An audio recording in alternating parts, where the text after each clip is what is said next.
May came to an end. It was hot and tense not only for the partisans, but also for the inhabitants of the region. Collective farmers also entered the battle, only peaceful for the harvest. It could seem that there was no war going on here. People were engaged in the most peaceful work in the world, ploughing the land, sowing. And only one thing was unusual in their appearance: rifles on the shoulders of many. Sangda readers will probably remember the photos that could be seen on the pages of newspapers and magazines. Spring field work in partisan cry, armed collective farmers lay the foundation for a new harvest. In those days, the Leningrad Regional Committee of the All-Union Communist Party of the Soviet Union sent reports on the progress of the sowing season, along with combat reports. And is this not an indicator? It was carried out in an organized manner and finished exactly on time. And meanwhile, Hitlerites again appeared on borders of the region, only now from the northwest and from the north. The third punitive expedition was being prepared. As before the second expedition, the intentions of the enemy were guessed in advance and quite accurately. The brigade headquarters managed to advance in time to the direction of the main attack of the Punishers' significant forces, which now possessed, among other things, anti-tank fire. However, our regiment was not included in the number of these forces. Considering the possibility of attack from the southwest, the brigade command left us in the same place. Having started the expedition in the first days of June, the enemy acted with the forces of the units of the 163rd Infantry Division, withdrawn from the front, and several guard detachments, reinforced by more than 3 dozen tanks, several artillery and mortar batteries. The expedition had air support as well. The tactics of the expedition was apparently chosen to dismember the guerrilla forces for their subsequent destruction. Having preceded the combat operations by intensive artillery mortar shelling of villages, as well as aerial bombardment, the Punishers then moved deep into our territory. At first they met no resistance and went farther and farther along country roads into the forests. It should be recalled that in most areas of the region, the roads were very bad. The movement of military units along them was not only with serious difficulties, but dangerous. In case of attack, it was simply impossible to deploy in combat order in many areas. But the Punishers did not pay attention to this, apparently deceived by the silence and seemingly deserted terrain. Soon they had to pay for this cruelly. There is probably no point in my detailed account of these battles. I myself did not take part in them. I only listened to my comrades who participated in the operation. Besides, the essence of the tactics used by the guerrillas at that time is probably already clear to the reader. Having lured enemy units into the forest, they were almost completely destroyed, acting from numerous ambushes, the place for which there was no need to choose for a long time. The nature itself took care of it. By June 10, the third punitive expedition was completely defeated. Here are the results of the May and June battles between the guerrillas and the Punishers. More than 2,500 fascist soldiers and officers were killed, not counting the wounded and taken prisoner. 20 enemy tanks, 2 armored cars, 8 vehicles with ammunition and fuel were hit, 47 bunkers were destroyed. Partisans captured 4 tanks, one of them heavy, many machine guns and mortars, hundreds of artillery shells, tens of thousands of cartridges, a large number of rifles and machine guns. In addition, during the fight against punitive expeditions, groups of bombers derailed an armored train and 5 military echelons with manpower and military equipment going to the front, as well as disrupted the telegraph-telephone communication between the headquarters of Army Group No and the 16th German Army in the areas of Pskov, Porkov, No, Stara Russa, Chakachevo, Bizhanitsy. And here is the opinion expressed by the commander of the troops of the Northwestern Front PEA, Kurochkin, in June 1942. I think that the partisans may be envied by some of our military commanders. To rub an infantry division, to make it go away, this is evidence of the increased maturity and power of the guerrilla forces. That's what a combination of fire and maneuver, good use of terrain and surprise, but skillfully fight our guerrillas. It is necessary to report this to the troops, tell the soldiers and commanders about the heroism and resilience of the guerrillas. Supported by aviation. 1942, June 17. The experience accumulated during the first stage of the Great Patriotic War in the partisan region required wide dissemination. I wrote above that the actions of the 2nd Leningrad Partisan Brigade at the end of 1941 and the first half of 1942 were unique in many respects.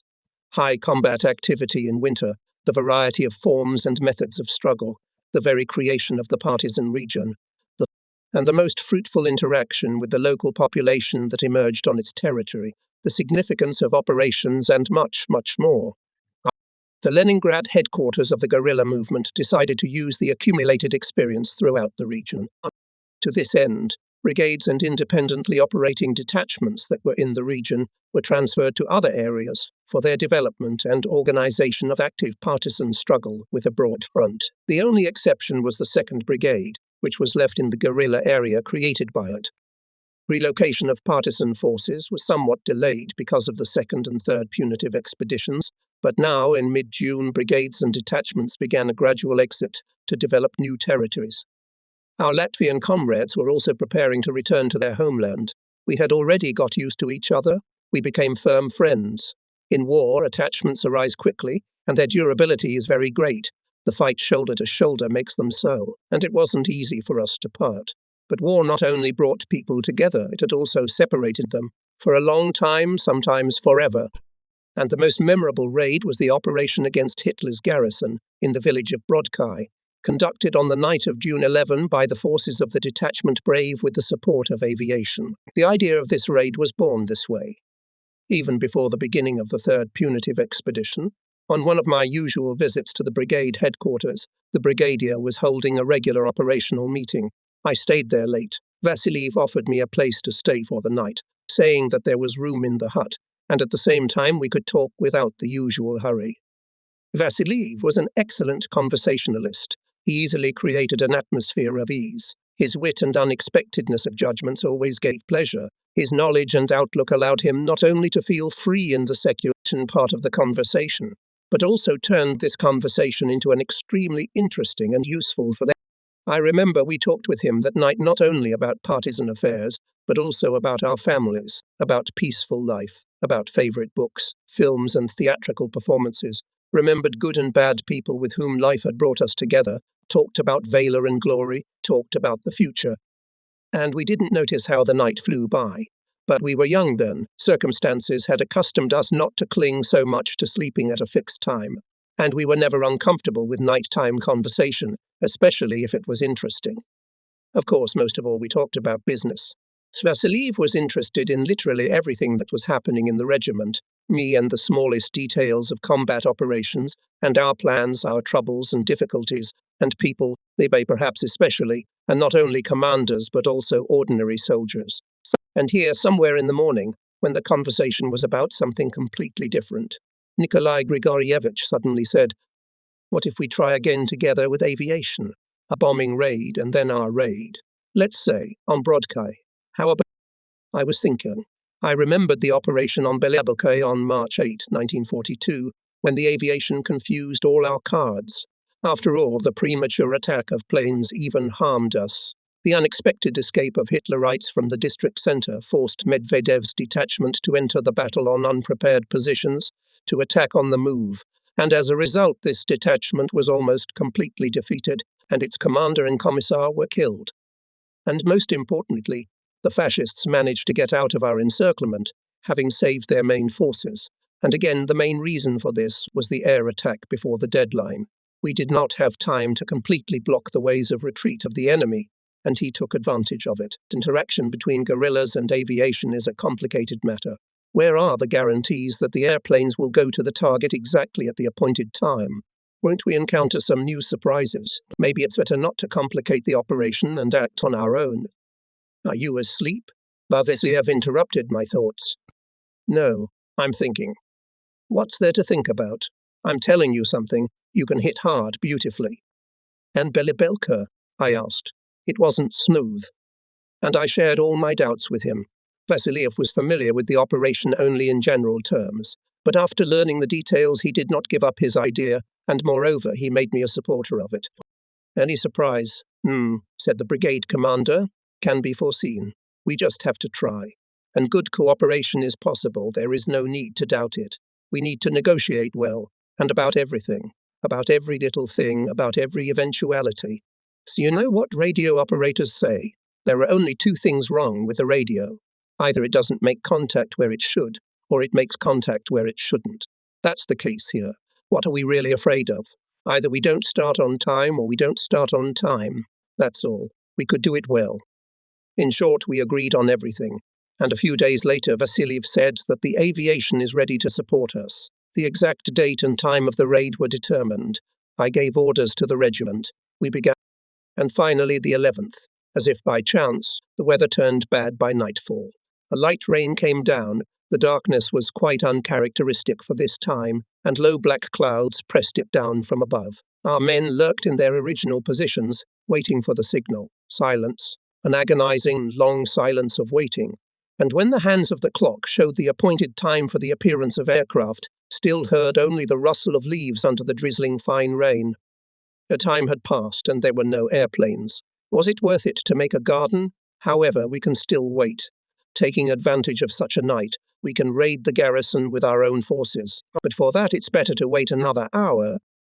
And at that time, we heard in the distance the growing sound of airplane engines, which in a few minutes shook the silence, filling the whole sky above us. The pilots were looking for a target. And it began. From our positions, rockets flew up, indicating the direction of the strike. At the same time, machine guns and automatic rifles began to work, which extended lines of tracer bullets to enemy firing points and other ground objects that the pilots were to bust. The planes lined up in a circle. One by one, they came in on the target, and then under their wings they were burning hotly and leaving a trail of fire like small comets. Rockets rushed to the ground, covering one target after another. Brok was attacked by 12 airplanes. When they used up all their ammunition, the Hitlerites' defense was ploughed by explosions along and across, and the complete destruction of the enemy by the partisans who entered the battle was conditioned only by the time factor. However, it took a little time, and almost none of the 1,500 occupants did not escape that night. Almost none of the Brodkov did not leave. Why were the airplanes late? As we suspected, the weather was to blame.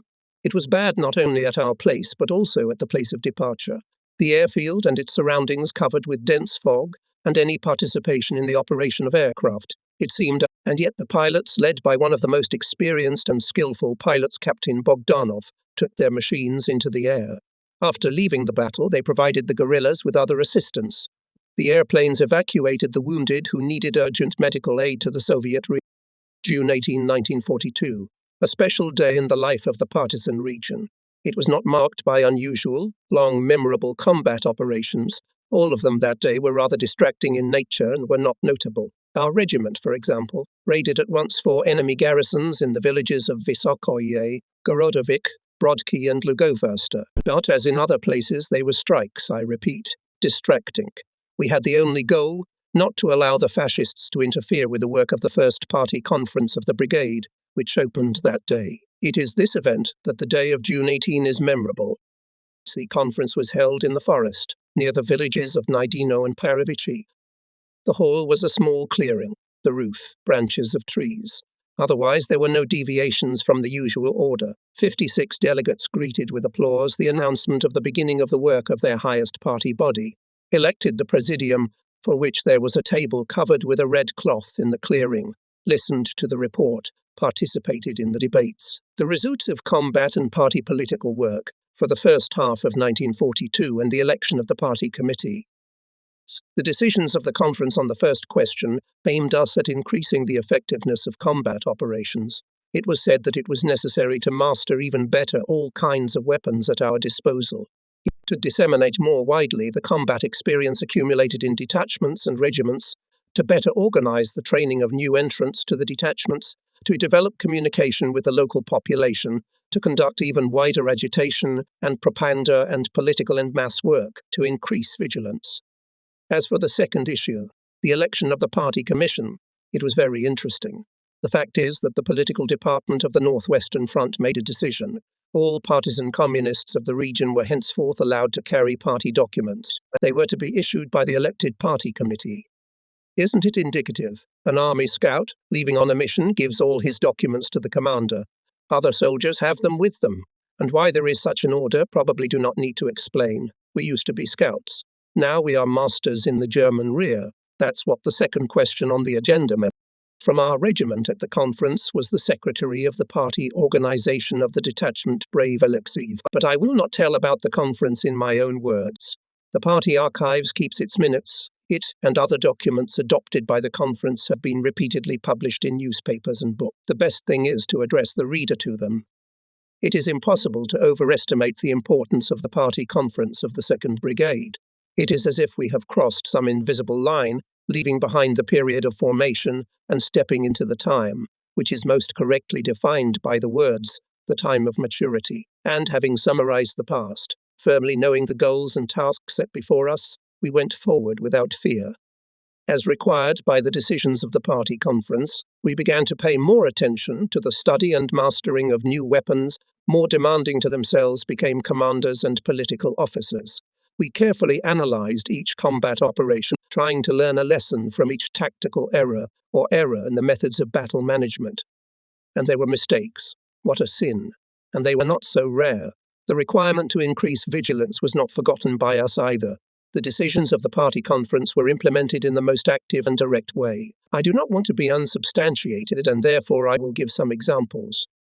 We carried out these days operations on the railroad Novosokonniki-Durno, on the highway Soshevo-Porkov, organized attacks on the enemy warehouses scattered behind the railroad, on garrisons located further to the west and, it would seem, covered from the guerrillas' strikes by the highway Chikachevo-Staria Russa, occupied by Hitlerites. In these raids especially differed the commander of the reconnaissance company of detachment, brave Vasily Pavlovich Plokhoy, the man of surprising, and in something even almost fantastic military destiny. Not once he looked death in the eye, but always defeated it.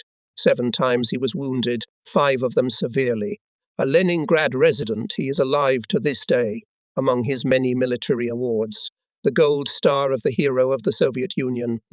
Bad came to the partisan region as a member of Bushnev's detachment. He was characterized by daring courage, determination, cold-bloodedness and firmness of spirit. Together with his company, he crushed Hitlerites, who used to rule with impunity in the villages of Dubovaya, Greknovo, Kuznetsovo, Kepino, Doroshkino, Zapoli. At the same time, he provided extremely valuable information not only to us, but also to the Red Army units. He recognized only one type of personal weapon, Dejden rough-hand machine gun. He knew it down to the last detail and always kept it in perfect order. At the party conference, the commissar of the Bunzene detachment, Stupakov, spoke about the obligation of the hero of the Soviet Union, Mikhail Karpenko, to teach his unit how to handle a machine gun. So Plokhy did not waste time. His attitude to the machine gun he persistently instilled in the soldiers of the reconnaissance company, and as a result, it soon had in its armament so many RPD, as in other companies had never been. The firepower of Bad's unit was so great that it allowed his company to carry out raids that not even any squad could dare to do. Another example, directly opposite, concerns Bushnev, the commander of one of our detachments, the same Bushnev whom in the spring I disarmed and arrested on Vasiliev's orders in the vicinity of Lake Tesevlo. In the days about which I am now telling the story, Bushnev received the task to attack the enemy garrison in the village of Gorodovik and destroy it. Subsequently analyzing this operation, the regimental headquarters found a lot of gross errors in its management. Bushnev did not provide a thorough and timely reconnaissance, illiterate distribution of forces, wrongly chose the time of the raid. In the course of the battle, the commander lost all ability to control it. The detachment suffered significant and completely unjustified losses. And to top it all, Bushnev reported to the regimental headquarters on the successful completion of the task. Maybe earlier, in the first days of the war, we would not have noticed the lie and in general would not have been so strict. But now it was a different time. We could not afford failures through the fault of our own commanders. We were already so strong and experienced that even excuses by the superiority of the enemy were almost not taken into account. In the case described, however, the conclusion could only be one. The commander does not fit his place, and Bushnev was demoted to private. The fact that the words to increase vigilance in the decision of the conference were filled for us with a very specific meaning and content is evidenced by such an episode, since 2 guys were brought to the regimental headquarters from one of our outposts, who, according to them, were looking for partisans to join our ranks. They were about 20 years old, healthy and agile, and both made a good impression. But there was one detail in their story that made me wary. According to them, they came from distant villages. We might not have heard of them at all. She passes. but at the end of March our regiment was just in that area, and, according to the information we had, both of these villages were a real hornet's nest of traitors. It happens they too can suffer from serious vices. I don't know what can explain the shameful stamp of betrayal that fell on the villages in question in the spring of the 42nd year, but the fact remained, and it was impossible to ignore it. However, it was possible to be mistaken about the two guys who came to us. After all, even if it was known that 9 of the 10 villagers were traitors, would it be possible to label the 10th on the mere grounds that the others were such? We couldn't do that. But we were not too gullible either. Detective stories are not a genre I'd like to try my hand at, so I'll be brief. A few days passed and Alexei Ivanovich Pushkin, a commissioner of the special department, put a photograph in front of me. Our 2 new acquaintances among young men laughing like them, and all in Hitler's uniform. It was foolish, of course, to carry such a visiting card to the partisans, but should I be responsible for the blunders of our enemies? They had the task, having penetrated into the regiment, to supply the Hitlerites with information about our forces, weapons, plans and actions. The mailbox specified by them Pushkin later tried to use for disinformation of the enemy. However, I do not remember how successfully, and the ultimate goal of sending these 2 scoundrels to us was to physically destroy the command of the regiment, and if such an opportunity presented itself, the command of the brigade. In those days, betrayal was stopped in one way, with a bullet. As you can see, we had not only machine guns and rifles. In the partisan region, the issues of economic support were solved, of course, much easier. The help of the population cannot be underestimated. But even there, we tried not to be dependents and in what we could do on our own. We repulsed the enemy food stores, repulsed food wagons, repulsed livestock. My deputy on economic affairs, Alexei Dmitrievich Sarikchev, a man energetic, enterprising and extremely frugal, kept in one of the secluded corners quite a solid herd. Some of it was made up of livestock allocated to us by the Dedovichi Troika, but there was also a lot of livestock taken from the enemy. On the document which I quoted, there is a pencil note: sheep and goats are 3, horses 43. There is no record of cows, but I remember exactly there were at least 50 of them. These were especially valued. I always remember with gratitude the gift that Vasily Pavlovich Plokhoy once made to the entire regimental staff.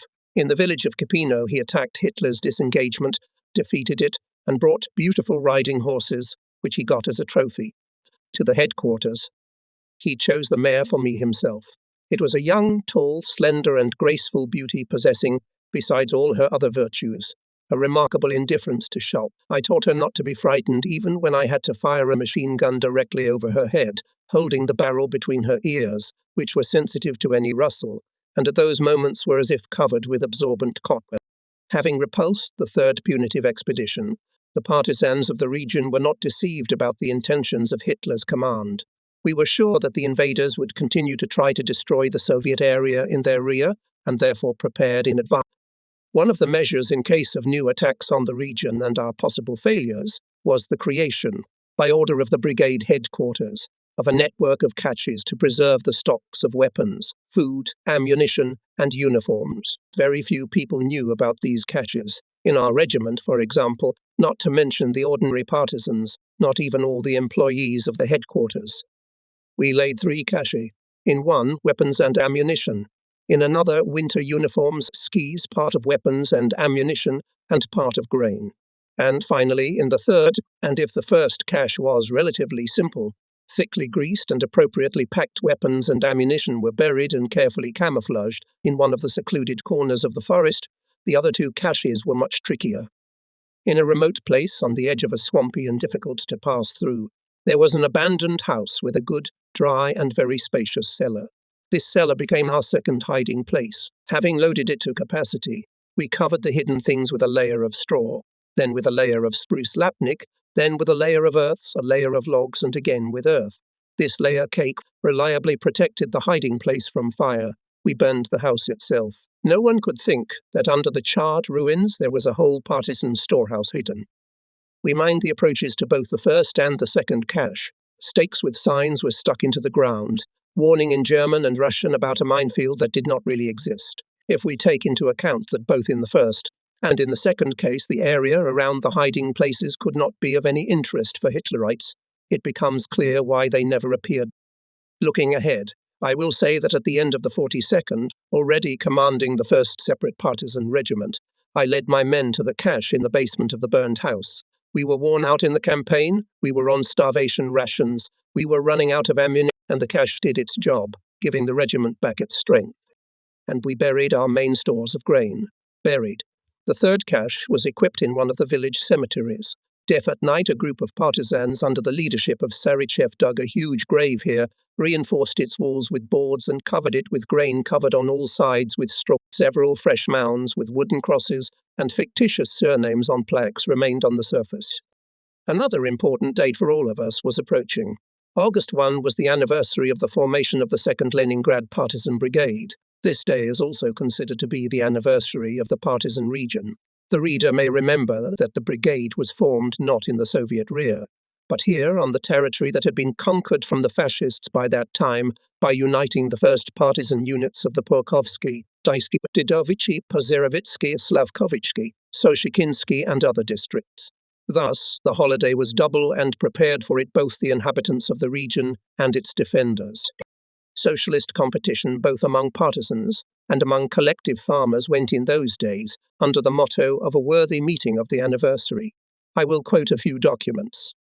Here is a note from the wall newspaper for the bravery of partisans, Collective Farm Krasnoye Makarovo Dedovichi district. Preparing for the anniversary of August 1, collective farmers of the Collective Farm Kor or Yukarevo perform milk dilemma.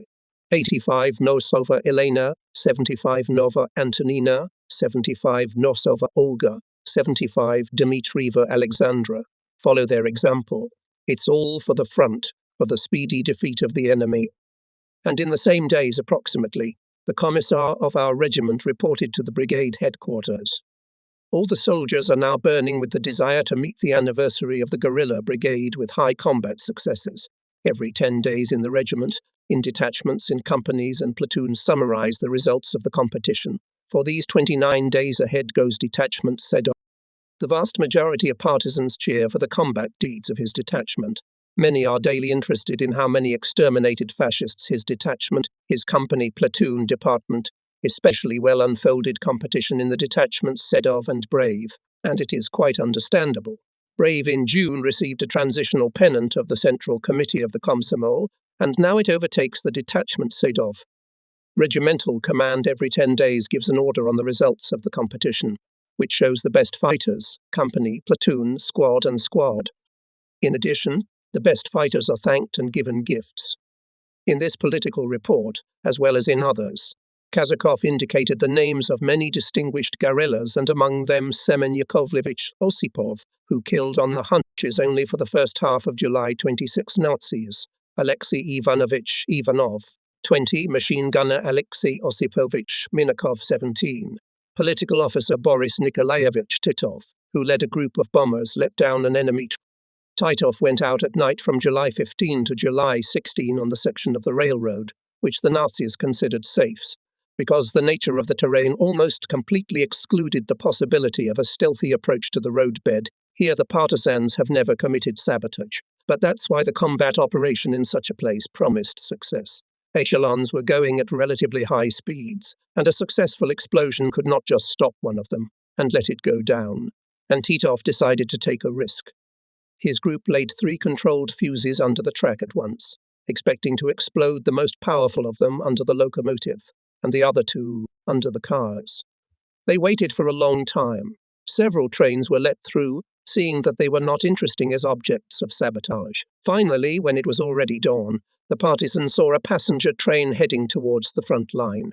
It was small, only 14 cars, and 3 explosions turned it into a pile of wreckage. As it turned out later, a whole military unit, more than 500 Hitler's soldiers and officers, found a grave under them. Boris Nikolaevich Titov served before the war in the NKV troops in Leningrad, voluntarily went to the partisans and already on August 7, 1941 was on the territory of the region. He became Sedov's adjutant and a little later political officer of one of the companies of his detachment. Here, for example, what our brigade newspaper People's Avenger wrote about him, fulfilling the May Day order of Comrade Stalin, the unit of Comrade A, and K in May destroyed Hitlerites more than twice as much as in April. The growth of combat successes is obvious, and all this was greatly facilitated by well-positioned oral and printed agitation. They are engaged in it specifically and objectively, one fighter timidly sected in battle, and the political officer, Comrade T, takes him with him, showing him how to fearlessly and skillfully smash the enemy. Training by personal example. The most substantive, visual and convincing. Titov could use this method every day and every hour. He was one of the best hunters and bombers of the regiment and had every right to demand, "Do as I do." How many people there were among the partisans who deserved not just a mention in a book, but a separate story. Do not blame me, fellow soldiers, I cannot name each of you by name. But you remember our regiment? Its glory is your glory. Its victories are part of the general victory, and it's the highest reward for everything we've done. The best fighter in the regiment is a fighter of the partisan detachment of Comrade Sedov Ivanov, Alexei Ivanovich, who in July destroyed 42 fascists and took an active part in organizing the crash of the military train. The best department in the regiment is the Department of Partisan Detachment of Comrade Sedov. The commander of the department, Foldin Arseny Dmitrievich.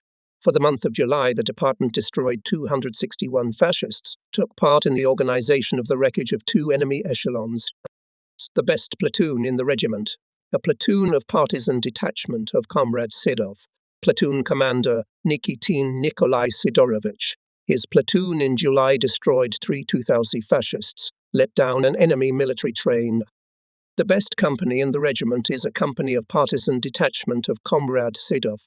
Company commander Lvov Ivan Nikitich. The company in July destroyed 554 fascists, derailed 1 military echelon of the enemy, destroyed 1 car, 10 horses, has trophies. 2. For the excellent performance of combat tasks of the command, I declare gratitude and petition the command of the 2nd Partisan Brigade to present to the Government Awards political officer Smekalov Ivan Ananievich, Titov Boris Nikolaevich, Arseny Dmitrievich Faldin Pavel Nikitich Sergushov, Semyon Yakovlevich Osipov, Alexei Ivanovich Ivanov, Alexander Alexeyevich Chulkov, Vyacheslav Pavlovich Balabanenko, Pavel Stepanovich Volkov, Anatoly Ivanovich Nikandrov, Platoon Commander Alexander Vasilievich Detskov, Ivan Alexeyevich Kurochkin, Ivan 3. Company Commander of the Partisan Detachment of Tovy Sedovov, Ivan Nikitich, and Platoon Commander of the same detachment Nikitin Nikolai Sidorovich. The education of their fighters and skillful. By their units I declare my gratitude. 4. I note good combat work in the destruction of German invaders machine gunner partisan detachment Brave Minakov Alexei Osipovich, who killed for the month of July 20 soldiers and officers. I also note the good combat work and skillful education of his fighters platoon commander of the guerrilla detachment, Brave Zakharov Andrei Ivanovich, whose platoon for a month killed 46 fascists. On mines blown up 6 wagons, 6 horses and 1 car.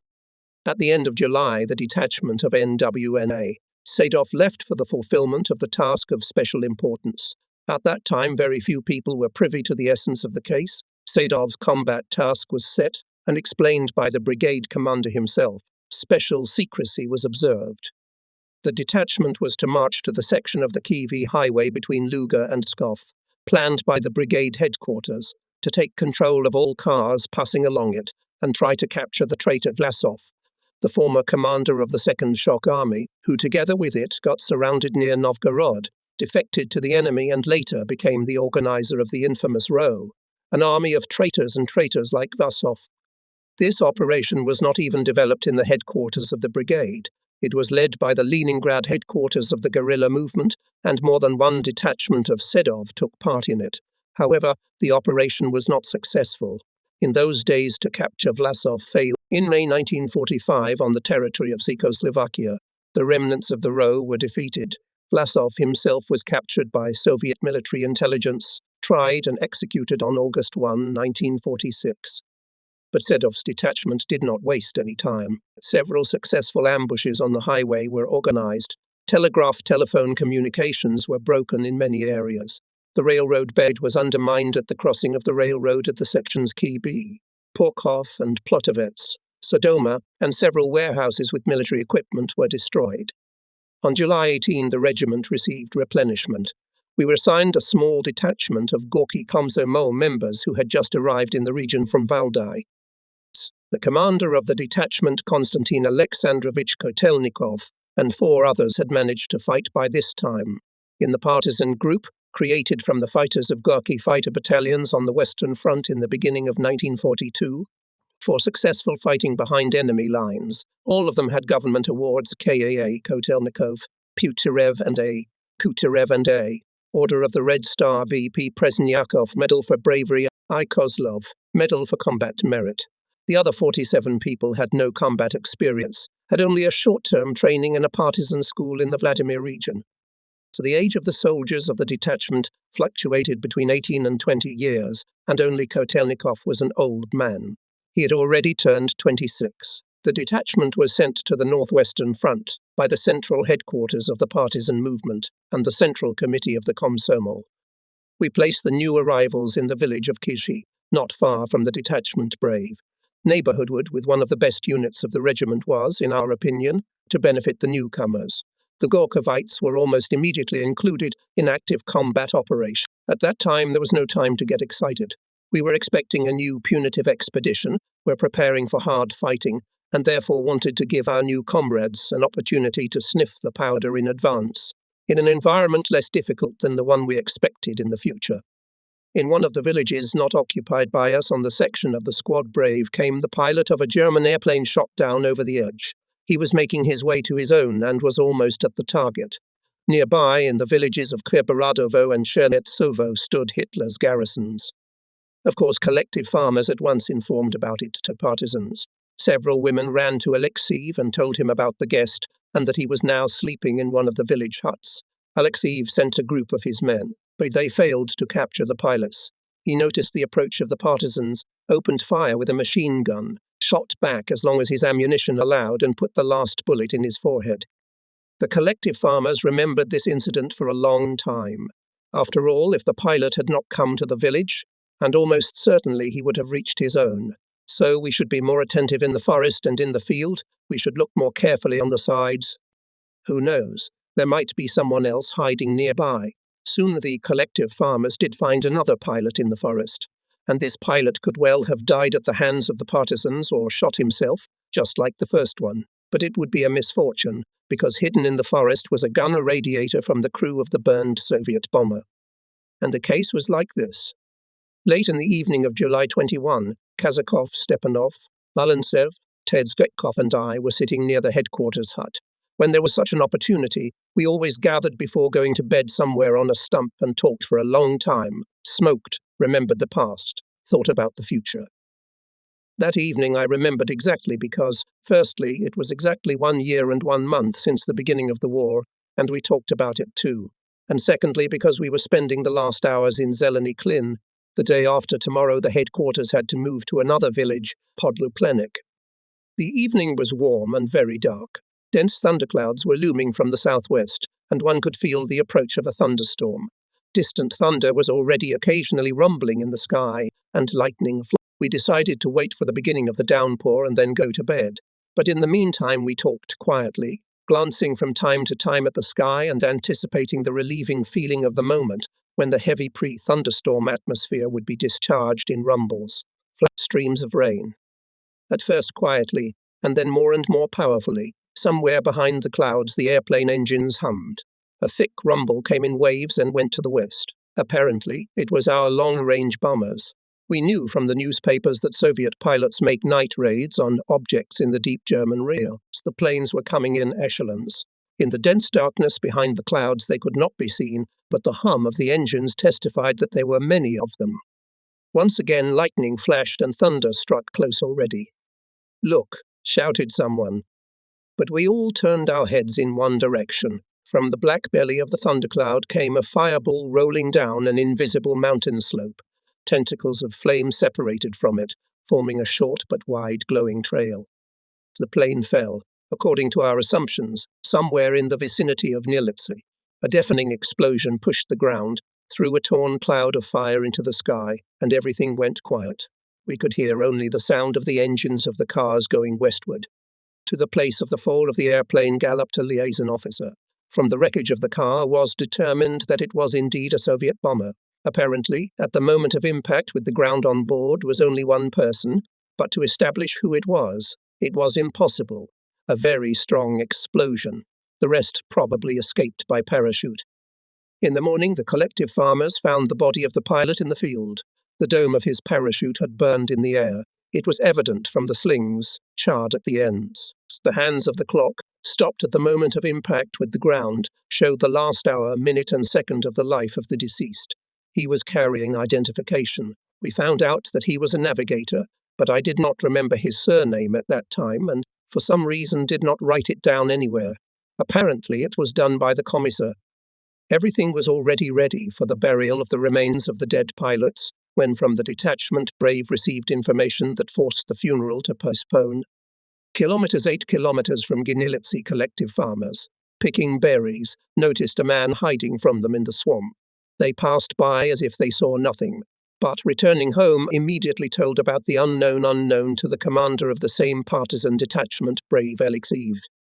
It must be assumed that the freshness of memories of a recent meeting with a German pilot played a role here, because neither Alexeyev nor the partisans from the group sent to capture him did not even think that the swamp could hide someone from the crew of the burned Soviet airplane. And the chain of partisans went through the forest, pointing their automatic rifles in the direction where behind a large bump lay Seleznev, the flight gunner with a pistol in his hand, and a few steps away from him, the crew commander Kanov, already dead. Seleznev also had his pistol. The gunner was preparing to give his life for a higher price. Lightning struck their plane. The machine caught fire and went sharply to the ground. Something exploded in it, and Seleznev, who lost consciousness for a second, was thrown out of the tail section. But he immediately came to his senses, opened his parachute and immediately noticed another dome nearby. It was descending someone from their crew. Pulling up the slings, Seleznev approached his comrade and began to call him. Without success. He recognized his commander, Kanov, but he was apparently unconscious. They landed in the swamp. Seleznev ran up to the commander and saw that he was dead. He was ejected from the plane, probably seriously wounded, managed to open his parachute, and then lost consciousness and died while still in the air. Seleznev collected the parachutes, camouflaged them in the bumps, throwing moss, and began to think about what to do next. It didn't take him long to fall asleep. When he opened his eyes, the sun was shining brightly and women's voices were heard nearby. It seemed to him that no one noticed him, and he was afraid to go out to people, knowing that the plane had crashed over enemy-occupied territory. Soon the women left. Seleznev decided to bury the commander. He chose a place for the grave, began to spread moss, and, not having time to finish the work, he noticed a chain of armed men walking through the forest. He did not expect to meet the partisans, and they did not suppose that a Soviet pilot could be in front of them. Even when he heard Russian speech, the gunner did not lower his gun, believing that he was facing the police. Fortunately, everything ended safely. One of the partisans was able to stealthily approach Seleznev from behind, almost closely, and suddenly rushed at him, already aiming at someone in the chain and ready to pull the trigger. No fire was opened. We buried the dead pilots with all military honors on July 23 near the village of Martinica, and Seleznev, until it was possible to transfer him to the Soviet rear, was at the headquarters of the regiment. They became very good friends with Setkar IV. One was a gunner, and the other, as I have already mentioned, was a former aircraft weapons technician. Soon their efforts spoke, removed from the dead aircraft powerful and rapid-fire aircraft machine gun. Seleznev and Vetkov brought it to an exemplary condition, taught to use it one of the machine gunners of the squad Brave, and revived part of the crashed bomber. And then Seleznev flew behind the front line, and again took his usual place in the cockpit of a combat aircraft. Every day in the war something similar happened. Soviet airplanes, tanks, ships died. But as long as there was a chance, their guns and machine guns fired, and if any of the crew members remained alive, he returned to the ranks and continued to fight the enemy. A Soviet soldier could be killed, but not defeated. Not only by fire from guns and machine guns, Hitlerites tried to break the partisans. As well as at the front, they used ideological weapons against us, the products of the Goebbels Ministry of Propaganda in the form of leaflets, brochures, newspapers, and sometimes entire books rained down on us from airplanes. After the war, the term big lie became widely known, with which fascist propagandists cynically labelled the very essence of their work. The idea of the big lie belongs to Hitler, and in its formulation looks like this. The big lie always has a certain degree of plausibility inherent in it, because the broad masses of the people, in their primitive simple-mindedness, are rather ready to fall victim to a big lie than to a small lie, because they themselves often lie on small things, but would be ashamed to resort to a big lie. It would never occur to them to fabricate colossal fabrications, nor can they even think that others could have the audacity to distort the truth so shamelessly. And even if it were clearly proved to them on facts, they would still doubt, hesitate, and continue to seek some other explanation, for there is always something left over from the most brazen lies, even after they have been exposed, a fact known to all liars on earth and to all conspirators of love. Now, when the whole world knows about the crimes of Nazism, about the atrocities of Hitler's executioners in the occupied territories, Hitler's propaganda tricks seem absurd and monstrous absurdity, unable to mislead anyone. But they managed to deceive almost a whole nation, their own. Many Germans, for example, later piously believed in the cruelty of Soviet soldiers, the myth of which was born in the offices of the Nazi Ministry of Propaganda. San Goebbels openly stated at his briefings that here, any exaggerations and falsifications were permissible. The appearance of false photographs of captured German women and children, disfigured corpses, etc., became the norm. We, of course, the Nazis, did not tell us about this. They threw leaflets into our territory, in which they threatened to use poison gas against the partisans, or lied about their brilliant successes at the front, or tried to prove that the war was unleashed not by Germany, but by the Soviet Union. 30 years ago, when I was in Pskov region for a few days after the war, I saw several packs of these products in one of the village barns. The landlady used the leaflets in the best possible way, for heating the stove. I took a few of them, and so now I have the opportunity not just to remember, but to quote. Here is one of them. On the front side is a picture. In the upper part of the sprouting bread field, a cosy house in the distance. A blooming man with a child in his arms, and next to him a healthy woman, his wife, scythe and rake on their shoulders. Apparently they are going to work, and everyone is laughing, I suppose, with happiness and prosperity. There's a beggar downstairs, sitting on the ground. Prosthesis, crutches, outstretched hand, rags, large to become a master or a cripple. Which is better? Choose. And the text on the back, full of demagoguery and false declarations that had already deceived thousands of people in Germany by then, and were now trying to deceive fighters and commanders. Desolation and despair reign in your rear. The workers, exhausted, dumbed down by hunger and fatigue, are doomed to perish, to die slowly from hunger, from exhaustion. Henry Wynne thinks of one thing. When will the war end? And the end of the war is not in sight. Workers don't need war. They need peace and life. Stalin, the Bolsheviks, the British and American capitalists need war. They are determined to sacrifice the whole nation. This has already been realized by millions of people here. Realize it, and you. Save yourselves and your people. Go over to the side of the liberation detachments, fighting against the Bolsheviks, for your peoples, for peace and freedom. Go over each leaflet, the appeal. Go over to us. We treat prisoners well, and especially those who have come over to our side voluntarily. To make it more convincing, there was a pass in Russian and German in a frames. The pass is valid for an unlimited number of commanders, fighters and political workers of the Red Army who defect to our side, etc. You can cross without a pass. It is enough to raise both hands and shout. Stalin kaput or bayonets in the ground, and the emblem with the image of a rifle stuck with a bayonet in the ground and with the letters SV3. Bayonets in the ground. Do we need any comments here? The aggressor, the conqueror, cares for peace. A cold-blooded and calculating murderer squeezes out a tear over the corpses of his own victims. Monstrous cynicism. There were still almost 3 years to the end of the war, and more than 3 years were until the beginning of the Nuremberg trials, the International Military Tribunal, whose trial ended the terrible history of Hitler's fascism. After the war, I read the documents presented to the tribunal by the prosecution.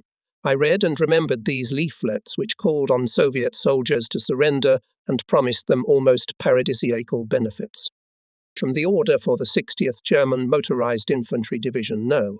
166 Russian soldiers and commanders are very brave in battle. Even a separate small unit always takes the attack. In this regard, human treatment of prisoners must not be allowed. Destruction of the enemy by fire or cold weapons must continue until the enemy is safe. Fanaticism and contempt for death make the Russians an enemy whose destruction is imperative. From the order for the 203rd German Infantry Regiment dated November 2, 1941, no. The Supreme Commander of the Army, General Field Marshal Rundstedt, has ordered that outside of combat operations, in order to preserve German blood, the search for mines and the clearing of minefields be carried out by Russian prisoners of war. This applies also to German mines. From the instructions of the Commander-in-Chief of the Troops of Army Group South, Field Marshal General von Reichenau, on the behavior of the troops in the East. As the provision of food to civilians and prisoners of war is an unnecessary humanity. I read and thought not only about the monstrous falsity of Hitler's propaganda. After all, it was not because we did not march with raised hands out of the forest that the enemy compromised its truthfulness. So at the beginning of the war, we knew nothing about the Nazi atrocities in the prisoner of war camps. We did not know about the death camps. We did not know about the fact that there was already a directive concerning the partisans, according to which any of us was to be simply destroyed on the spot in case of capture as a bandit, regardless of rank, age, and sex. And yet there were no one among us who wanted to use the pass printed on leaflets. The end of June. Early July was a critical period in the actions of partisans of the 2nd Brigade on the railroad communications. At the beginning of the year, the activity of sabotage of all partisans of the Leningrad region was relatively low. This is evident in the example of our brigade, which committed in April only 4 sabotage.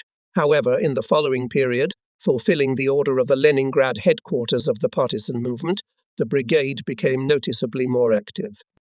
The result of July was 21 sabotage on the railroads Dino, Staraya Russa, and Diono, Novosokoniki, and 16 steam locomotives and 481 cars were taken out of service, of which almost half with manpower and a fourth part with weapons and ammunition. Demanding the strengthening of sabotage, the headquarters of the guerrilla movement pointed out that the enemy, as a result of even one railroad derailment, loses sometimes more than in many days of fighting with the guerrillas, and this was indeed true. Above I quoted the order on the results of combat operations of our regiment in Just. The figures given in it are quite eloquent. 878 Hitler's soldiers and officers were killed as a result of 4 sabotage on the railroad, and as a result of all other combat operations, 312. Success of these operations was preceded by a long and persistent search for the most favorable forms and methods of their organization. In a political report to the Leningrad headquarters of the partisan movement for June, for example, the headquarters of our brigade report, a specially created subversive group at the brigade derailed 5 trains and blew up 2 railroad bridges. The creation of such a group fully justified itself, for it became possible to centralize leadership, plan the work, generalize experience, educate personnel, distribute areas between the bombers.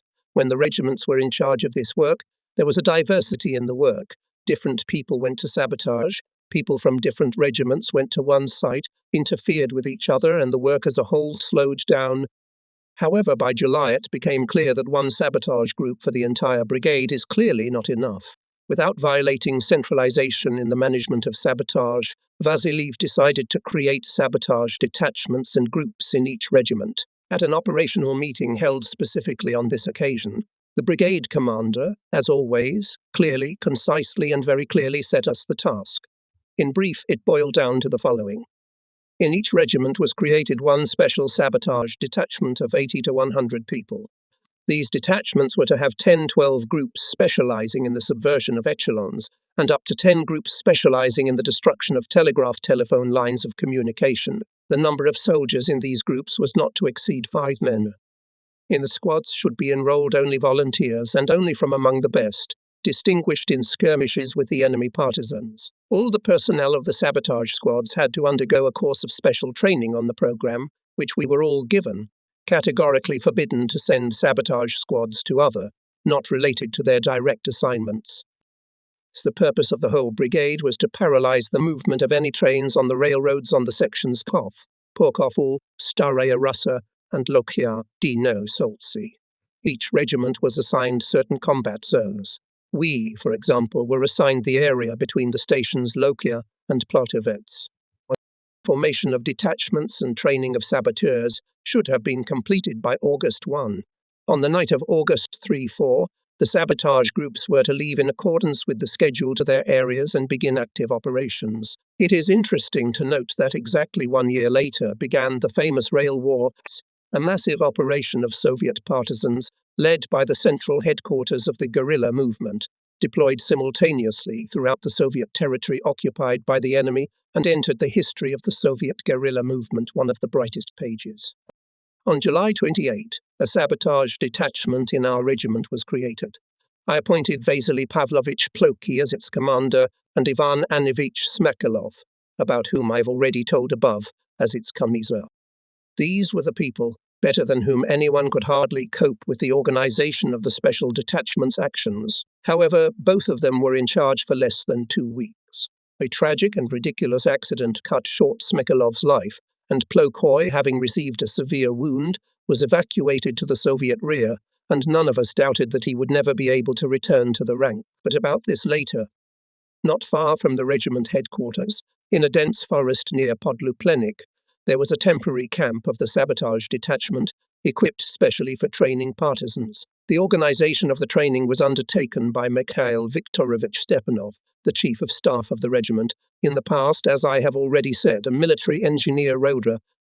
On one of the glades was equipped with a whole training ground, with life-size models of sections of the railroad bed, arrow farm, other necessary devices. It turned out that Stepanov had excellent teaching abilities, and his deep knowledge and passion with which he conducted classes with his charges provided a high level of both theoretical and practical training of fighters. The case was rapidly progressing. Meanwhile, the day of the anniversary of the region came. August 1, in the village of Sebolovo, were invited all the commanders and commissars of regiments, the most distinguished in the battle's partisans, workers of autarchies, chairmen of village councils, collective farmers, the chiefs of regimental staffs. Commanders or commissars of most units remained in their places, ensuring the combat readiness of the units. A very peculiar room was chosen for the celebrations. Away from the village, in a meadow, lay the finished roof for a large cowshed, the construction of which had been started before the war, but not finished in time. The remnants of shingles, logs, fragments of boards were scattered around, all darkened by the rains and snow, and the general appearance of disorder and neglect left no doubt about the absolute desertion of the former construction site. Under this roof, as in a huge tent, the representatives of the partisans and the population gathered for their feast. If enemy planes appeared in the air, none of the pilots would even think of attacking such an object. That day the weather was not flying, it was pouring fine continuous rain. A continuous shroud of dark grey clouds shrouded the land. It was wet and cold, but we did not notice any of this. Under the spacious vaults of the improvised assembly hall, there was the excitement that accompanies every anniversary. There was a long table made the day before from the planks that came to hand, and now it was filled, as it should be, with food. Speeches were made, toasts were sounded. Nowadays it has become a good thing to shamefully avoid the sharp corners of the feast of the military era. But the partisan brigade is not a pioneer camp, and not bottles of lemonade stood, of course, on a tablecloth made of parachute domes. War is certainly a time unlike any other. However, there is hardly any need to add a delicate pink colour of luscious monastic sobriety when painting it. There were feasts during the war, and no less often than in peacetime. We celebrated the victories and commemorated the fallen, and there were also the famous 100 grams of comics. Everything was there, no need to lie. Except that the toasts were different from today's toasts. They necessarily contained the words for victory. They necessarily spoke about past and future battles. Nikolai Grigorievich Vasiliev opened the holiday. Then spoke Orlov, followed by Alexei Alexeyevich Tushikov, a representative of the Military Council of the Northwestern Front, who knew our brigade well and often visited the partisan region. He spoke about the great importance the Military Council of the Front attaches to the region, how highly the activity of the 2nd LPB is appreciated, called the brigade the leading partisan unit, not only in the strip of the Northwestern Front, but also in the whole Leningrad region. Alexei Alexeyevich said many kind words about the fighting of detachments and regiments, including our first. The brigade had something to be proud of. According to the most modest calculations, we destroyed about 9,500 Hitler's soldiers and officers, and on our combat account was also the defeat of the whole German Division 163rd Infantry, almost completely destroyed during the second and third punitive expeditions. There is probably no need to refer again to the figures, listing the number of military echelons derailed, tanks, airplanes, other equipment, captured weapons and ammunition. We kept very strict records. In the diaries of combat operations of detachments, regiments and brigades are preserved for history information about each of our operations, about each day lived in the enemy rear, but no less interesting today, and those summarized by our enemy. Here, for example, what writes a former Wehrmacht officer, historian of the Second World War G. Tesk, author of many books and articles on the history of the Soviet partisan movement. Side of first battle that the Wehrmacht lost in World War II was the battle against the Soviet partisans in the winter of 1940-42. Further defeats in this struggle followed.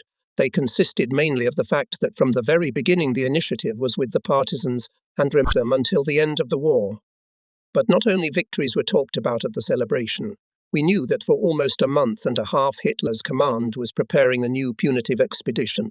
The military units and subdivisions worn out by partisans were replaced by more combat-ready ones. More and more new forces were pulled to the borders of the region. The beginning of the fighting could be expected from day to day. Therefore, at the anniversary, we talked about the upcoming battle. And in conclusion, the news was announced. A large group of partisans of the brigade, especially distinguished in the battles, awarded orders and medals. In the days to come will be a solemn awarding ceremony. Government awards handed out to Zhukov. The day was sunny, hot. A line of partisans froze in a small clearing in a young forest on the bank of the Polista. It was the place, memorable to me in 1941, where the camp of the detachment of V. Savchenko was located. I had the honor to carry the brigade banner. I clutched the spearhead in my hands and remembered how I came to this land at the head of a shattered battalion, or rather, its remnants, barely numbering 4 dozen men. Now there are more than 400 partisans in my regiment, even after the Latvian detachments left. And there are other regiments nearby, also numerous and also well-armed. But it's not only about numbers. We ourselves became different. Nothing went in vain. Not from the mistakes of our dead comrades, from our own successes and failures, from the miscalculations and achievements of those who fought behind enemy lines shoulder to shoulder with us, formed the very experience and the very strength that we have accumulated to this day. Between the trunks of 2 trees was stretched a piece of kumok with the slogan, "Hello to the People's Avengers." A simple cart served as a table on which awards are laid out before they are handed out. One by one come forward and stand in front of the line of partisans. I serve the Soviet Union. Death to the German invaders. Among the awardees are fighters and commanders of our regiment. A.I. Kazakov, A.I. Pushkin, Scout Masha Dmitrieva, Political Officer Bian Titov, Machine Gunner-S. Yar Osipov, V.E.E.P. Plyann Sedov. I was awarded the Order of the Red Banner that day. On the night of August 7-8, 1942, the enemy on the site Goristea, Perekresnaya, Drovianaya concentrated the 16th Punitive Detachment, parts of the 218th Division, giving them tanks, artillery, aviation, and 8. VI 1942 went on the offensive. By the end of the day, the enemy came to the Mosika, Alexine, Shushelovo. I advanced by 8 km. The battle reached hand-to-hand fighting. Our detachments made counterattacks. For a day of fighting, the enemy lost about 500 soldiers and officers killed and wounded, 3 tanks, 1 airplane X-126, 1 battalion mortar, 2 machine gun lines from the political report of SEA.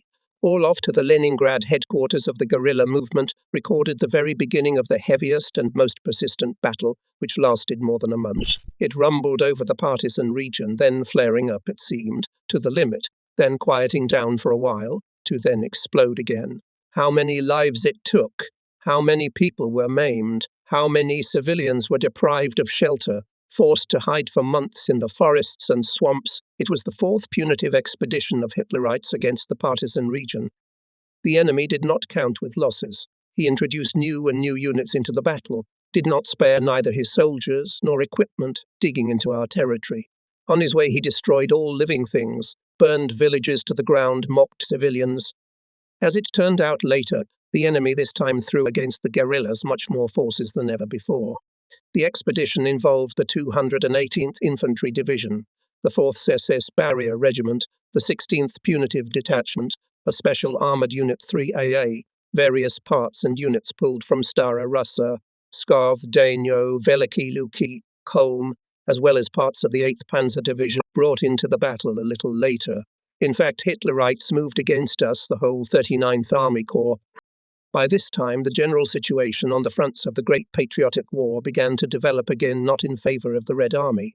In the summer of 1942, on the Soviet-German front was concentrated 266 enemy divisions, of which 193 German, almost 1.5 times more than in 1941.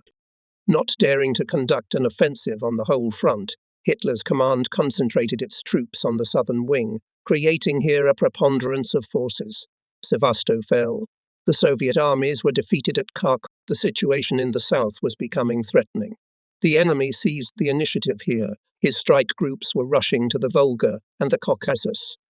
The main strategic task, the solution of which, according to the plan of the German fascist command, was to ensure the defeat of Soviet troops and the victorious conclusion of the war for the enemy wheeze.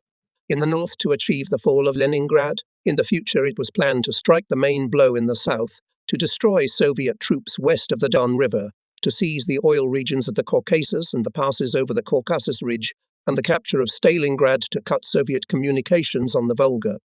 Successful conduct of these operations was to create conditions for the subsequent strike on Moscow. Today we know that the Soviet troops completed the battle in the south with brilliant victories at Stalingrad, on the Black Sea coast, in the mountains of the Caucasus, but months of heavy fighting had to pass before that. Not suddenly the general jubilation and the victorious ringing of kettledrums in the camp of the enemy were replaced by the same general mourning, which marked the beginning of the second period of the Great Patriotic War of 1941-1945. By the fall, a persistent, terrible, bloody battle broke out on all fronts. After all, the activity of Soviet troops in any part of the theatre deprived the Nazis of the possibility of free maneuvering forces, transferring them to the direction of the main blow. Turning to the battles that broke out at this time on the territory of the partisan region, I am far, of course, from the desire to compare them with the great battle that unfolded in the south. Our scale compared to it was minuscule. It is ridiculous to consider both in the same row. But the order of the Supreme Commander-in-Chief, No.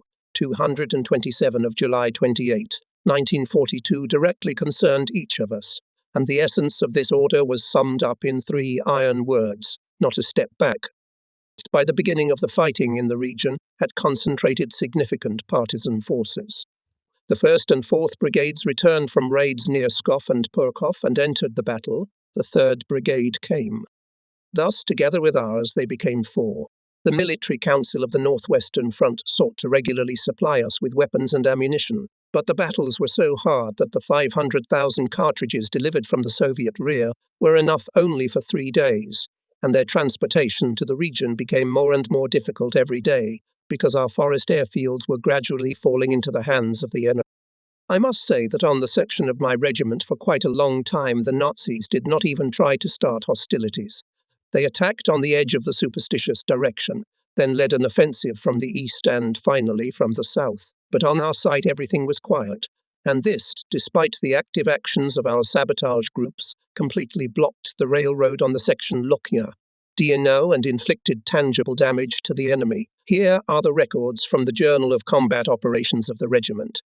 In Southing the Front, on the night of 20.7, the group of platoon common of FR, Brave Volkov on the section of the railroad Didovichi, Dino blew up at 5.0 a military echelon, 3 platforms with vehicles, the rest covered wagons. After the explosion there was a big fire, so there was fuel and attempts in insert around. In the night from 21 to 22.7, Smakolov's group in the vicinity of the villages of Mezhnik, Smorodovka, Klinok on the Didovichi, Chikachevo railway section blew up at 14.0 an echelon of 50-60 wagons. The explosion was carried out by Smekolov, destroyed. Steam locomotive 6 passenger cars and Teplushki 316 soldiers and officers. Damaged K. 30 wagons, 600 meters of canvas. There was no movement for 3 days. 10:30.7 The group of calm. Platoon Kamam. Seteyev from the detachment daring on the railroad Chikakshevo. A Shevo blew up an echelon 6 freight cars. 5 platforms. 8.8. Titov's group. 2 km north of the village of Zelezna. In the morning about 10.0 blew up an echelon consisting of 1 freight car, 2 wagons, 2 platforms, 1 pass wagon, 2 platforms with tanks, 11 goods wagons coming from the direction of Ashevo, destroyed a locomotive, 2 platforms, 9 freight cars, 1 passenger car and up to 45 soldiers and officers. 11.8. 1 km south of the Lozovitsy train station. A 16 kg bomb was laid by a group of a special detachment under the command of Yevstratov. Yevstratov view was a T-row. At 8.0, a repair train consisting of a locomotive and 2 platforms with up to 20 soldiers on it was coming from the direction of Sushevo. The explosion destroyed the soldiers and put the locomotive out of operation. In addition, we conducted at that time and other combat operations. On August 11, for example, the detachment Brave dispersed the Hitlerites' division of 60 people moving from Podzablievo to Kruglovo, having destroyed about 40 people. On August 16, 9 partisans from the detachment Brave, led by the detachment commander Petrov, made a fire raid on Gorodovik. In a word, the regiment did not sit idle. Talking about those days, I cannot help but remember the most ridiculous case, which deprived us in an instant both the commander and the commissar of the sabotage detachment. On August 6, Ploki and Smekalov, sitting in their tent, were talking about new anti-personnel mines recently delivered to the region. Smekalov was already familiar with their device. He explained something to his commander, and then, tired of showing on his fingers, ran for a visual aid. He brought the mine into the hut and put it on his lap. Both Ploki and Smekalov were experienced bombers. They knew their business. And yet Smekalov did something wrong, made a mistake. When we ran up to the place where their hut had just stood, we saw a terrible sight. Smekalov's muscles of the inner thighs and the whole lower abdomen were torn out by the explosion, but he was still alive. We were able to put him on a cart and send him to the hospital. He died on the way. And Bad, who at the time of the explosion was sitting leaning against the mine, was thrown aside by the shock wave. Badly burned, lost his sight and hearing, and was also between life and death, and much closer to death. It's fantastic, but he survived. More than that, he returned from the hospital, again went to the enemy rear and fought, until the last day of partisan battles in the Leningrad region. Only for the rest of his life remained on his face blue traces of deeply embedded gunpowder splashes. In the middle of August, I was again summoned to the brigade headquarters. I thought it was for the usual operational meeting, but when I arrived, I did not meet any of the regimental commanders. It turned out that Vasiliev had called for some kind of conversation. He met me, as usual, in a friendly manner, and although I initially puzzled over what the commander might need me for, the conversation began easily and simply. I should note that in the brigade headquarters in general, there was always an atmosphere of amazing friendliness. Here, there was never a smell of bossiness, of superiority. Here, the senior officer was always your senior comrade, but not a higher rank before whom one should tremble. People who came here felt interest in themselves and, in their opinion, felt respect for themselves. In short, it was Vasiliev's headquarters. In my mind, a model of leadership. In this sense, it still remains one of the best examples for me, even though I have seen a lot. So we talked, but it was obvious that Vasiliev was in no hurry to get to the main thing. He asked about affairs in the regiment, told me about some recent combat operation, conducted, it seems, by Rachkov's regiment, of course, about the fighting with the Punishers, and we talked about something else. But I realized, of course, that I was here for a reason. Finally, I couldn't stand it. Why did you call, Nikolai Grigorievich? Don't keep me in suspense. Well, I wanted to talk, smiled Vasiliev, and then he said seriously, I have something to do with you. Just tell me first. Who can replace you in the regiment? We've been consulting, but there's no consensus yet. Do you think Stepanov will do it? Many years have passed since that time, and I cannot, of course, remember this conversation verbatim, and it may seem strange to the reader that I got excited, but I just got cold. I thought for some reason that I was being shot, but why? I looked at my hands lying on the table, felt that I had changed in my face, and could not find the strength to say anything. Apparently, Vasiliev sensed my condition. He laughed. Well, what were you thinking? Why would we suddenly attack you? Or is there a reason? I was relieved, and I smiled faintly, and the brigade commander continued. I want you, Nikolai Ivanovich, take you to the headquarters. What do you think about it? But first tell me about Stepanov, but objectively on principle, and without uncertainties. I couldn't give Mikhail Viktorovich a bad characterization, just as I couldn't talk about him vaguely. With all his deeds, he deserved only kind words. And this was not only my opinion, anyone probably in our regiment thought the same. I talked for a long time about how Stepanov works, about his character, about the respect for him in the regiment, about the fact that he is a cadre military man. And this, with everything else, is an important plus if we talk about his appointment in my place. Of course, he has his shortcomings, but who among us is without them? In short, there is no better replacement. Nikolai Grigorievich, I concluded. Vasiliev listened to me very attentively. When I finished, sometimes silent, and then so probably, and decide. Now listen. About a week before our conversation in the region began construction of defense lines. Working on this book, I found in one of the archival documents the exact date, August 9. The command of the 2nd Partisan Brigade decides to create a fortified line on the site Sebolovo, Perchinok, using the water barrier of the river. And this was not the only site. Work began on the Shelon and other places. According to Vasiliev's plan, the creation of lines of defensive structures should have allowed us to fight with less blood, save the lives of partisans and civilians of the region, holding back the Punishers bursting into our territory from all sides. This time we obviously could not escape from the position battles, so we had to prepare for them seriously. In the first days of the construction of defensive lines, led Leonid Vasilievich Stinchenko, temporarily recalled from his regiment. Vasiliev knew that in the Finnish War I was head of the engineering service of a rifle regiment, and therefore had the experience that was now necessary. With my arrival at the brigade headquarters, I was to be engaged for the first time specifically in the construction of defensive structures.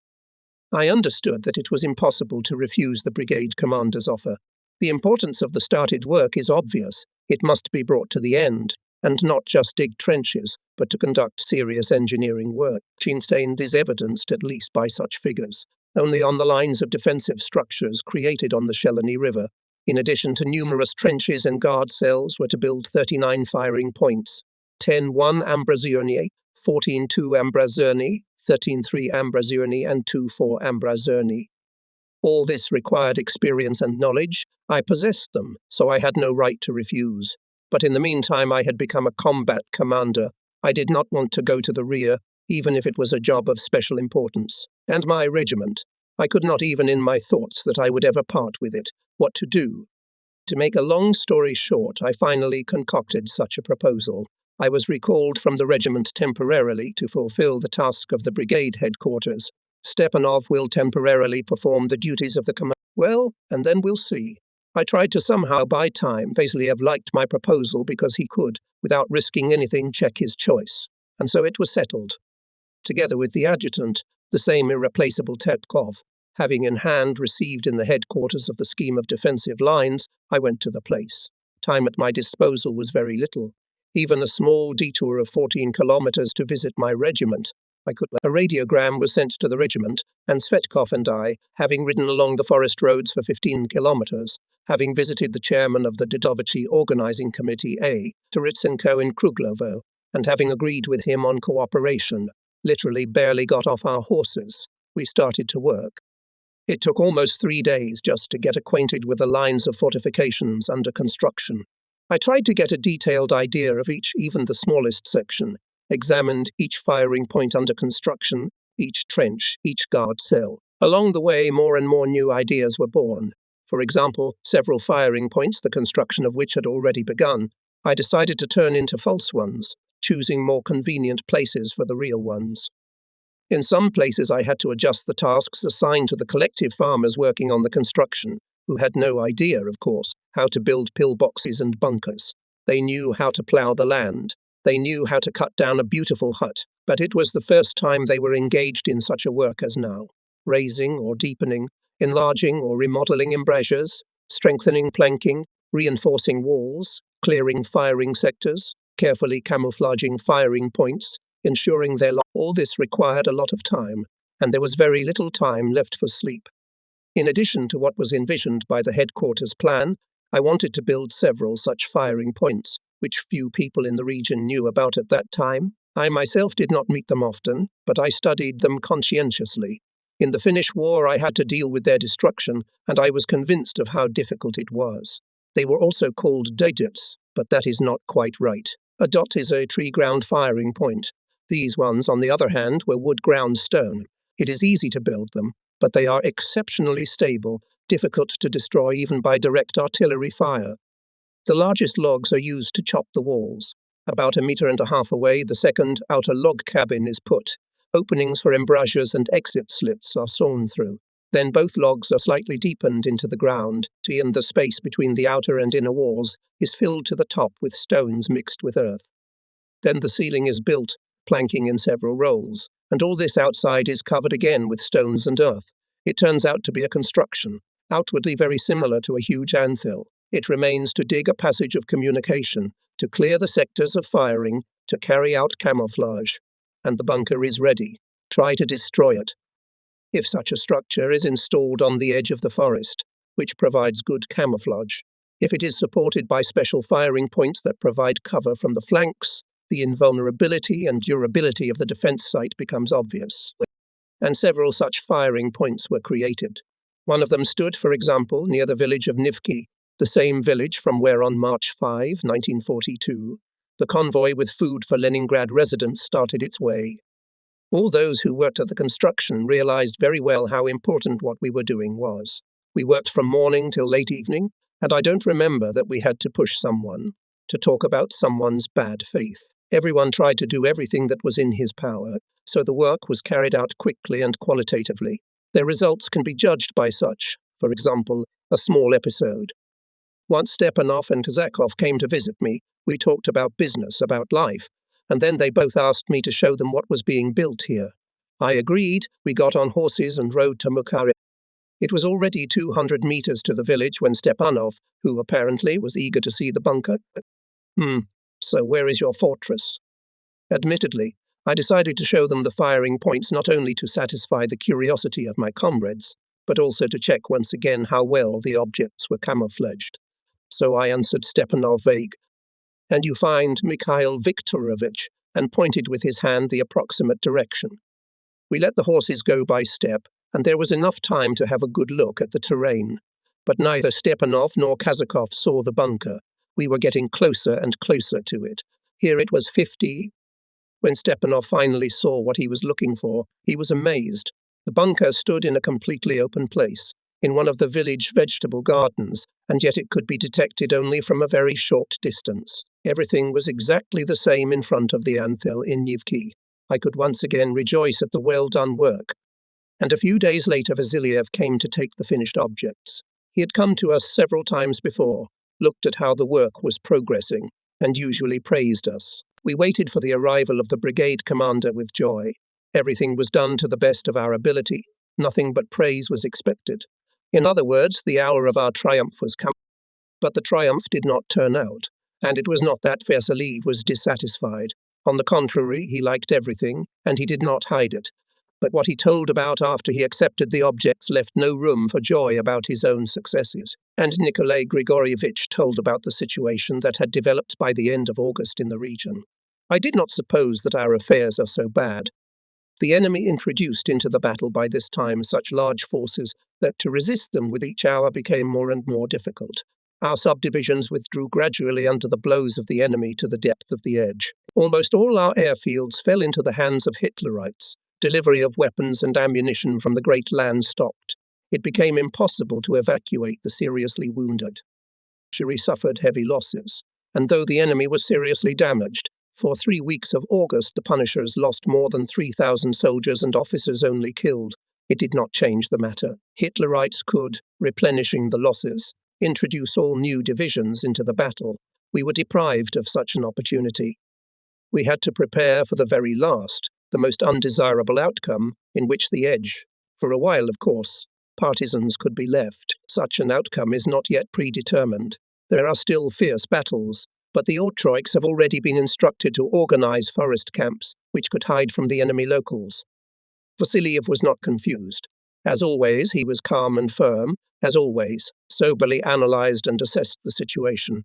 Painfully and persistently, he searched for the most correct way out of the situation, which was deteriorating literally before his eyes. But what could he do? The balance of power was too unequal. I decided that there could be no doubt as to where my place was now, and immediately began to ask Nikolai Grigorievich to let me go to the regiment. For some time he did not agree, but then, holding his gaze on the new order glittering on my chest, smiled broadly. "Okay, agreed. Go." And nodding at the order added, "Wait for another." So I was back in the 1st Regiment. By that time my regiment didn't like it used to. No, it was not exsanguinated by the battles. I wrote above that the situation on the southwestern border of the region remained very calm for a long time, so the regiment was not involved in hostilities. But this was the reason for a noticeable reduction in its numbers. The brigade command, taking into account the calm in this area, withdrew one unit after another from the regiment. It was ordered to transfer the detachment Kim in the direction of Lake Tsevelo. To whom? The detached to guard the collective farmers who were harvesting. Here are some radiograms from the brigade headquarters. 28.742. By order of the brigade commander to second a group of Zalucha partisans to the 1st OPBB 30 men. 8.842. A detachment of 50 men to be sent immediately to Paravici by order of Golova. 28.842. In addition, send 2 groups. And here's an extract from the regiment's combat log. 9.8. Kotelnikov's detachment left the regiment for the time of combat operations and stationed in Nikitin. In short, the regiment for some time consisted of practically the only brave detachment. All this left not much room for optimism, but then on August 15, Sadov and his detachment returned from Nevskov, and by August 25, Brave returned. There was still, however, a sabotage detachment, but there was no need to take it into account when preparing for battles with the Punishers. It was used only for its direct purpose and was always outside the region. Thus I had only 3 detachments at my disposal. N and Sedov, Brave and Air. Not a lot, but it was possible to fight. Not even 3 days after my return to the regiment, we received an order to withdraw from the occupied positions and move into the woods near the villages of Nivki and Mukarevo. Our task was to cover a small landing site for receiving airplanes near the village of Tatinets, which was the only one left at the disposal of the brigade. And a few days later, at the very end of August, the regiment was moved to one of the main southern combat positions with the task of opposing the units of the 8th Hitlerite Tank Division, which was advancing on the partisan region from Lake Tsevelo. We did not have time to look around at the new place when I was called to the brigade headquarters. It was not far away then, and I got there quickly. In a large hut there were Vasiliev, Orlov, Majorov, and 2 other people who I had seen for the first time. They were the deputy chief of the Leningrad headquarters of the partisan movement NAI, Almazov, and the head of the operational department of the LSPD-MI, Alexeyev. The faces of those gathered were serious and focused. The conversation was short, but saturated extremely. By this time, the situation in the region had become even more acute. The Punishers had succeeded in almost all areas. They were rapidly advancing deep into our territory. There were heavy battles all around. In the northern section, Efimov's regiment was in a very difficult situation. It needed immediate support. I was ordered to urgently send there a detachment Brave, but I was not called to the headquarters for that, as such an order could have been given by radio. I again received a new assignment. This time it did not change dramatically my fate, but the responsibility imposed more. I was tasked to head all the guerrilla forces concentrated in the southern section. In my command were 3 regiments and 2 independent detachments. My regiment, the 2nd Regiment of our brigade, the 6th Regiment of the 3rd Brigade, Artemiev Detachment, and the Detachment Defender of the Motherland. Fight to the last possible opportunity, calmly but firmly told me the brigade commander. And, you understand, do not wait for help. We have no reserves. We have nowhere to retreat, but take care of the men. And Alexeyev sent to Efimov as soon as possible. And then, noticing that I wanted to say something, he continued assertively, I understand perfectly well. It's a pity. But what can be done? He was silent for a second, smiled, and hugged me tight. Well, break a leg. Saying goodbye to Alexeyev. I didn't know that neither he nor his unit would ever return to the regiment. No, he would not die, and the detachment would remain intact. but the war would disperse us, and until the spring of the 44th, until the end of partisan fighting near Leningrad, we would be though in one common partisan formation, but not together. I did not know, of course, and the fact that just a year later Alexeyev will command not a detachment, but a brigade 7th LPB. So Brave went to the north, and we began to prepare for battles. As it turned out later, we were given about a day to do it. I received my appointment on September 3, and on September 4 we were already repelling the first attacks of the Punishers. Together with the commanders of my subordinate regiments and detachments, we thought over the tactics of the first meeting with the enemy. It was decided not to meet the enemy units head-on with the main forces, but to put on their way small, but well-equipped with automatic weapons, whose task was to disorient the enemy. They were to create only the appearance of resistance, get into a fight, and then withdraw, letting the advancing troops into the village of Glotower. The enemy must think that he easily coped with our defences. According to my assumptions, the Nazis will not even turn into a combat order and will go further in columns. At the exit from Glotower, these columns will fall under the blows of our main forces from the flanks and from the rear. We determined the places and the order of action of each of the units, clarified the details of the upcoming battle, agreed on how to act if events began to unfold differently than we had anticipated. All that remained was to wait. I must say that our plan was realized exactly. The advancing Punishers were met by the fire of the flank in the village of Lebeshevo, then in the village of Krasny Borok, and finally in Glotov. These skirmishes, as it was supposed, created at Hitlerites full confidence in successful suppression of the main partisan forces on our site. They occupied Glotova. We waited for the beginning of their further movement to strike from ambushes. But here is a strange thing. For some reason, the Punishers did not hurry to leave the village. Time passed, and we began to think even about whether they would stay here for the night. And then it turned out that the reason for the delay in the village was simple and prosaic. The soldiers were busy catching geese left by the villagers who had left the village for one of the forest camps, and it must be said that there was a great number of this bird in the village. But in the end the geese were caught. Columns of infantry appeared on the road, and a wide grey ribbon flowed towards the villages of Pestova, Paparodno, Vyazovka. The decisive moment had come. We won this battle. The enemy fled, leaving dozens of dead and wounded on the ground. Having strengthened in Glotov, Hitlerites, even after our units left the fight, for a long time were firing, at random, for their own comfort. When the night came, we applied the tactics which we tried during the fights with the second punitive expedition. Small groups of partisans fired from time to time on the village, causing a strong return fire of the enemy, every time assuming that we start a night raid. We did not give him time to sleep and rest. Apparently, that's why in the Journal of Combat Operations of the regiment, the record concerning September 5 looks brief and mundane. The day passed relatively quietly, but the next entry is different. 6.9. The enemy at 7.0, forcing the river near Glotova, squeezed the detachments of the 2nd Partisan Regiment, which withdrew 400-500 meters. Having clarified the situation, the command of the 1st Regiment made a decision by 2 detachments to restrain the enemy from the front, the 3rd detachment to go around and hit the enemy in the flank. As a result of the operation, the enemy, suffering losses, began to retreat behind the river and under cover of tank and mortar fire withdrew. By 12 o'clock the situation was restored.